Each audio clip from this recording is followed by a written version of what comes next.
Le président de la République, à l'instar de l'hirondelle, du martinet, de l'omnibus, du pigeon et du commis voyageur, accomplit des migrations périodiques. La présence du président de la République française fut signalée naguère au cœur des déserts africains. Aujourd'hui, d'une aile rapide, il fend les brouillards d'Albion. Aller de Paris à Alger laisse prévoir que, sauf accident, l'on reviendra d'Alger à Paris. Le président, emporté par son élan de retour, traverse Paris à toute allure et bondit par-delà le détroit jusqu'en cette Grande-Bretagne où les anciens plaçaient les confins du monde habitable. On réglemente la vitesse des automobiles. Pourquoi ne fixe-t-on pas sur tout président de République un compteur kilométrique et un indicateur de vitesse ? À ce besoin, on a répondu. Les journaux chronomètrent heure par heure, cinquième de seconde par cinquième de seconde, les performances du président. Il suit un tableau de marche.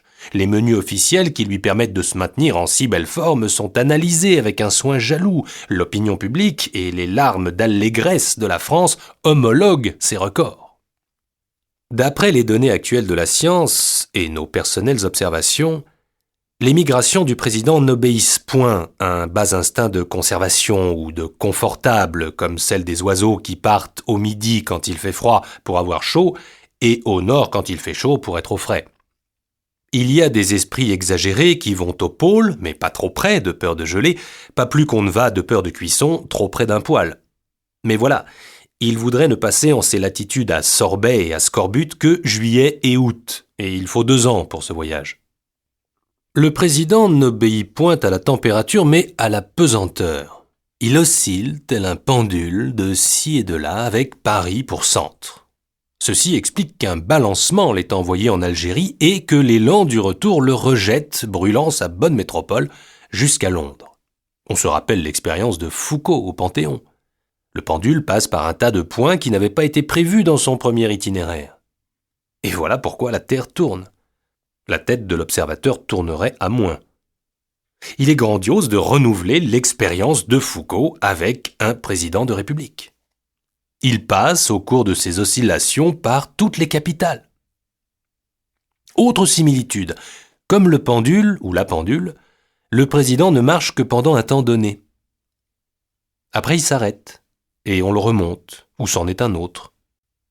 Nous parlions de petits chevaux. Pourquoi n'organisera-t-on jamais de course de président de République ? Quelle édification des masses et quelle attraction pour un music-hall ! Mais de président, ils n'en ont pas en Angleterre. Le Lord Mayor, à peine, serait suffisamment démocratique. Il n'y a qu'un être vivant qui voyage plus vite que le président, le pigeon voyageur. Il n'y a qu'un être vivant qui voyage plus utilement que le président, le commis voyageur. Mais les migrations du président s'inspirent des qualités de l'un et de l'autre. Il unit à la célérité le pratique, courtier en France, comme on dit en vin, à l'étranger.